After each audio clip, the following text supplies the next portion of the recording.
In this universe, there is one great energy, and we have no name for it. People have tried various names for it, like God, like Brahman, like Tao. But in the West, the word God has got so many funny associations attached to it that most of us are bored with it. When people say God the Father Almighty, most people feel funny inside. And so we like to hear new words. We like to hear about Tao, about Brahman, and Tathātā, and such strange names from the Far East, because they don't carry the same associations of mawkish sanctimony and funny meanings from the past. And actually, some of these words that the Buddhists use for the basic energy of the world really don't mean anything at all. The word Tathātā, which is translated into suchness or thusness, based on the word Tat, which in Sanskrit means that. And so Tat Tvam Asi, that thou art, or in modern American, you're it. But da, that's the first sound a baby makes when it comes into the world. Because the baby looks around and says, da, that. But according to Buddhist philosophy, all this universe is one Tathātā. That means 10,000 functions or 10,000 things, one suchness. And we're all one suchness.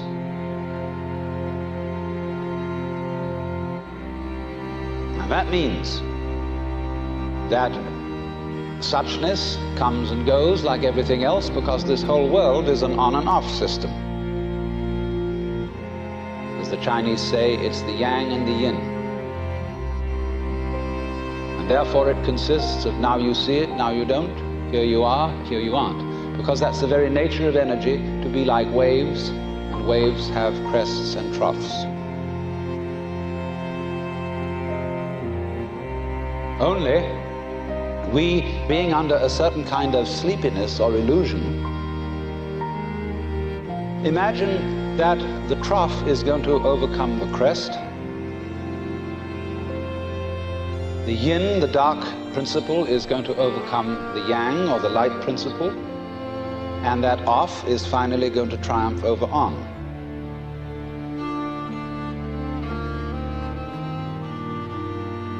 And we, shall I say, bug ourselves by indulging in that illusion. Gee, supposing darkness did win out, wouldn't that be terrible? And so we're constantly trembling and thinking that it may, because after all, isn't it odd that anything exists? It's most peculiar. It requires effort, it requires energy, and it would be so much easier for there to have been nothing at all. Therefore we think, well, since the is side of things is so much effort, you always give up after a while and you sink back into death. But death is just the other face of energy. And it's the rest, the not being anything around, that produces something around, just in the same way that you can't have solid without space, or space without solid.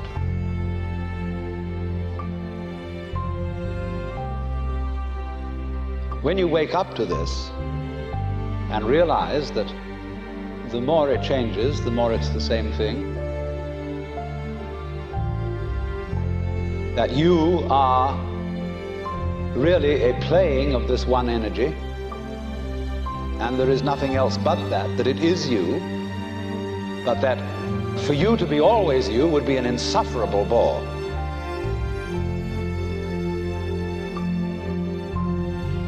And therefore it is arranged that you stop being you after a while, and then come back as someone else altogether.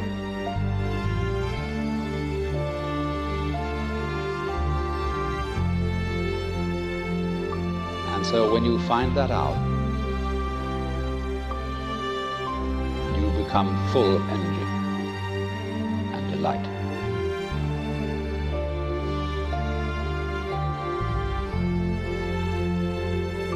And you suddenly see through the whole sham of things. You realize you're that. We won't put a name on it. You're that.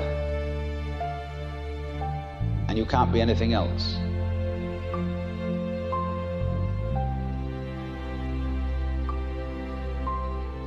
So you are relieved of fundamental terror.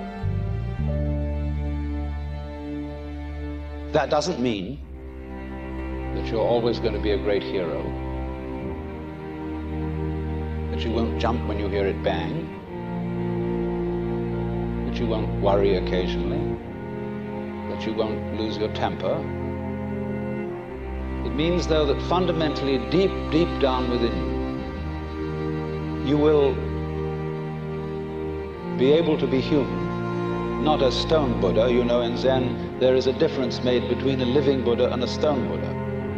If you go up to a stone Buddha and you hit him hard on the head, nothing happens. You break your fist or your stick. But if you hit a living Buddha, he may say, ouch. And he may feel pain. Because if he didn't feel something, he wouldn't be a human being.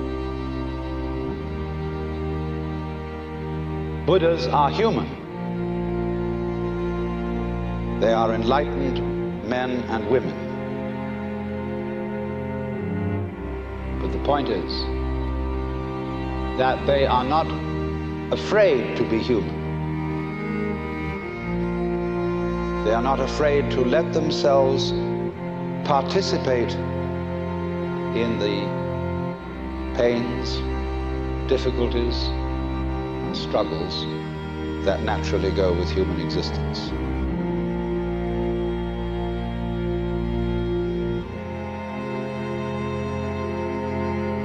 So it is then that, if I may put it metaphorically, the perfect man employs his mind as a mirror. It grasps nothing, it refuses nothing, it receives but does not keep.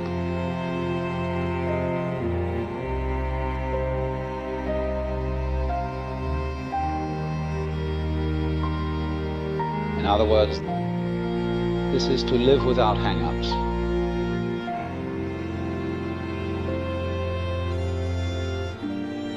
The word hang-up being an almost exact translation of the Japanese bonno and the Sanskrit klesha, ordinarily translated worldly attachment. But all that sounds a little bit, you know what I mean, it sounds pious. And in Zen, things that sound pious are said to stink of Zen.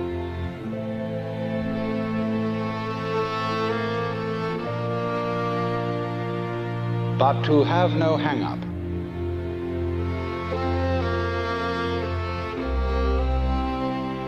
that is to say, to be able to drift like a cloud and flow like water, seeing that all life is a magnificent illusion,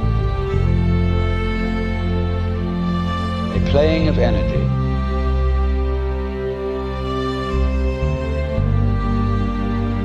and there is absolutely nothing fundamentally to be afraid of. Fundamentally. You will be afraid on the surface. You will be afraid of putting your hand in the fire. You will be afraid of